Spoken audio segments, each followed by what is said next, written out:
ओम नमः शिवाय। श्री शिव महापुराण रुद्र संहिता युद्धखंड छठा अध्याय। व्यास जी बोले, हे सनत कुमार, हे विभो, भाइयों तथा पुरवासियों सहित उस दैत्यराज के मोहित हो जाने पर क्या हुआ, वह सारा वृतांत कहिए।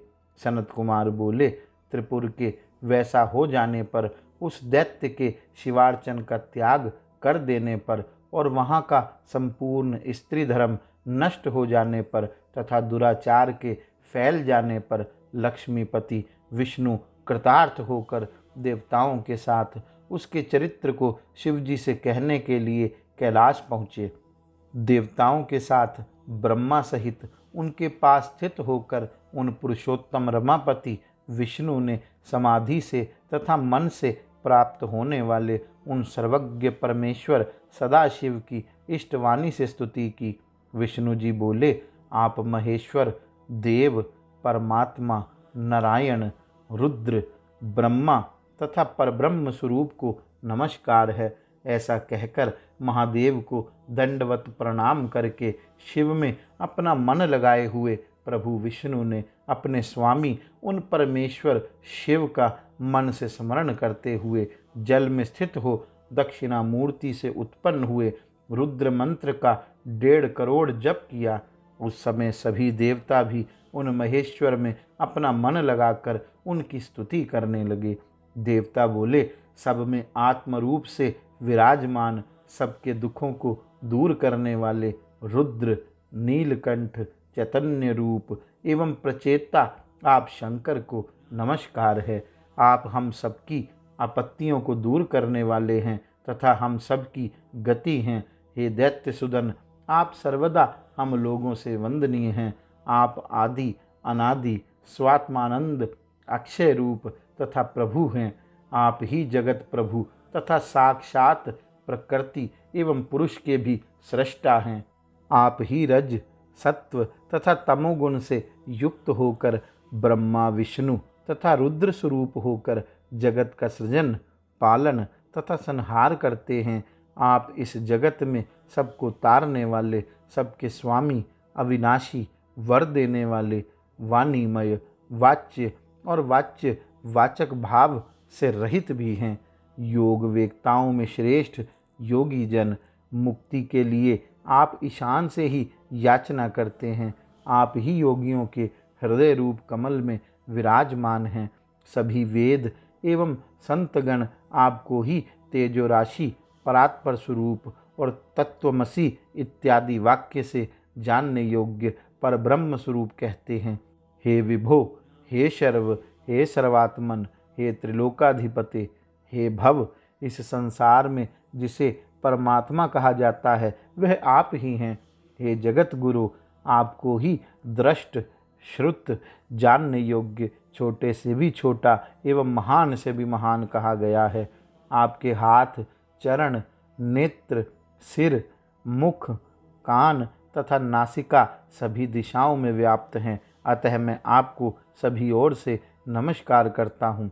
हे सर्वव्यापिन, आप सर्वज्ञ, सर्वेश्वर, अनावृत, विश्वरूप, विरूपाक्ष को मैं सब ओर से नमस्कार करता हूँ। सर्वेश्वर, संसार के अधिष्ठाता, सत्य, कल्याणकारी, सर्वोत्तम, करोड़ों सूर्य के समान प्रकाशमान, आपको मैं सब ओर से नमस्कार करता हूँ। विश्वदेव, आदि अनंत से रहित, 36 तत्वों वाले, सबसे महान और सबको प्रवृत्त करने वाले, आपको मैं सब ओर से नमस्कार करता हूँ। प्रकृति को प्रवृत्त करने वाले, सबके प्रपितामह, सर्वविग्रह तथा ईश्वर, आपको मैं सब ओर से नमस्कार करता हूँ। जो श्रुतियों तथा श्रुति सिद्धांत वेत्ता हैं, वे आपको ही वरद, सबका निवास स्थान, स्वयंभू तथा श्रुति सार ज्ञाता कहते हैं। आपने इस लोक में जो अनेक प्रकार की सृष्टि की है, वह हम लोगों के दृष्टिपथ में नहीं आ सकती। देवता, असुर, ब्राह्मण, स्थावर, जंगम तथा अन्य जो भी हैं, उनका कर्ता आपको ही कहते हैं। हे शंभु, हे देववल्लभ, क्षण भर में असुरों का वध करके त्रिपुराधीप के द्वारा विनिष्ट किए जा रहे हम अनन्य गति वाले देवताओं की रक्षा कीजिए। हे परमेश्वर, हे प्रभु, इस समय वे असुर विष्णु जी के द्वारा बताए गए उपाय से आपकी माया द्वारा मोहित हो रहे हैं और धर्म से बहिर्मुख हो गए हैं।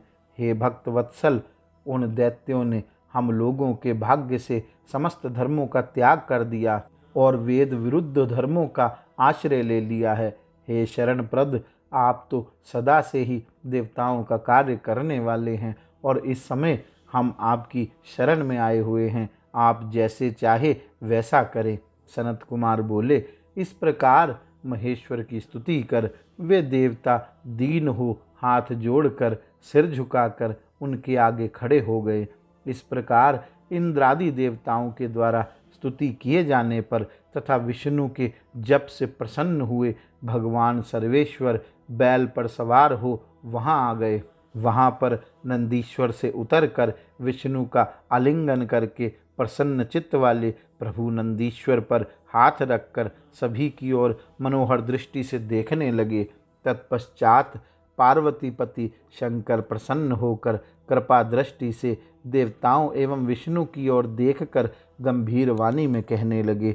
शिवजी बोले, हे सुरेश्वर, इस समय मैंने देवताओं का कार्य भली भांति जान लिया है तथा महाबुद्धिमान विष्णु एवं नारद के माया बल को भी मैं अच्छी तरह से जानता हूँ। हे देव सतम, मैं उन अधर्मी दैत्यों तथा त्रिपुर का विनाश करूँगा, इसमें संशय नहीं है। किंतु दृढ़ मन वाले वे महादैत्य मेरे भक्त हैं। यद्यपि माया से मोहित होकर उन्होंने धर्म का त्याग कर दिया है, इसलिए मैं किस प्रकार उनका वध कर सकता हूँ। जब त्रिपुर में रहने वाले सभी दैत्य मेरी भक्ति से रहित हो गए हैं तो उनका वध भगवान विष्णु करेंगे, जिन्होंने बहाने से दैत्यों को धर्मच्युत किया है। हे मुने, इस प्रकार शिवजी के वचन को सुनकर सभी देवता तथा विष्णु अनमने हो गए। अनंतर देवताओं एवं विष्णु को उदास देखकर सृष्टिकर्ता ब्रह्मा ने हाथ जोड़कर शिवजी से कहा। ब्रह्मा जी बोले, हे प्रभु, आपको कोई पाप नहीं लगेगा, क्योंकि आप परम योग वेत्ता हैं। आप परमेश्वर, पर ब्रह्म तथा सर्वदा देवताओं एवं ऋषियों के रक्षक हैं। आप ही प्रेरणा देने वाले हैं। आपके ही शासन से मोहित होकर उन्होंने अपने धर्म तथा आपकी पूजा का त्याग कर दिया है, फिर भी वे दूसरे के द्वारा अवध्य हैं। अतः हे महादेव, हे देव ऋषि प्राण रक्षक, आप सज्जनों की रक्षा के लिए इन मलेच्छ जातियों का वध कीजिए। राजा का कर्तव्य होता है कि धर्म की रक्षा करे तथा पापियों का वध करे। आप राजा हैं, इसलिए ब्राह्मण तथा साधुओं की रक्षा के निमित्त स्वयं आपको इस कंटक का शोधन करना चाहिए। ऐसा करने से आपको पाप नहीं लगेगा। यदि राजा इस प्रकार अपने राज्य की रक्षा करे तो उसे इस लोक में सर्वलोकाधिपत्य तथा परम कल्याण प्राप्त होता है। इस कारण आप स्वयं त्रिपुर का वध कर इन देवताओं की रक्षा कीजिए। प्रभो, विलंब ना करें। हे देव देवेश, मुनि, इंद्र, ईश्वर, यज्ञ, वेद, समस्त शास्त्र तथा मैं और विष्णु, ये सभी आपकी प्रजाएं हैं। हे प्रभु, आप देवगणों के सार्वभौम सम्राट सर्वेश्वर हैं और विष्णु से लेकर सारा संसार आपका परिवार है।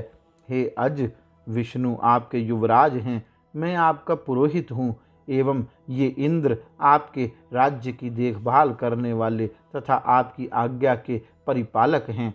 हे सर्वेश, इसी प्रकार अन्य देवता भी आपके शासन में रहकर सदा अपने अपने कार्य करते हैं। यह सत्य है, सत्य है, इसमें संदेह नहीं है। सनत कुमार बोले, इस प्रकार और ब्रह्मा के वचन सुनकर देवरक्षक भगवान शंकर प्रसन्नचित होकर ब्रह्मा से कहने लगे।